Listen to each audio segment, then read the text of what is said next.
হঠাৎ ছাদে এসেছি, অনেক ভালো লাগছে কারণ আজকে বৃষ্টি হয়েছে। আজকে আমি বাসায় ছিলাম, স্কুলে আর যাওয়া হয়নি কিছু কারণে। তো এখন বিকেলবেলা এত সুন্দর আবহাওয়া, মানে বলে বোঝানো যাবে না, দেখতেই পারছেন। অনেক অনেক অনেক সুন্দর আবহাওয়া এবং আকাশটা just looking like the wow. And আমি আজকে নেল লাগিয়েছি, যেটা আমি শীঘ্রই আজকে রাতে তুলে ফেলবো। তো যাই হোক, আমি এই আকাশটা দেখানোর জন্য এনেছি। এত অসাধারণ মানে লাগছে, আরও আমি কিছু পিকচার তুলেছি, মানে যেটাও অসাধারণ লাগছে।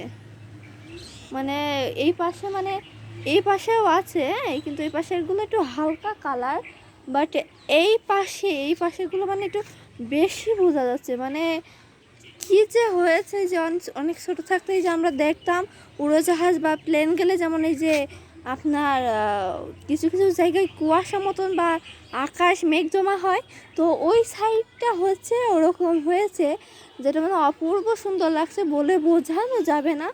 আর এই যে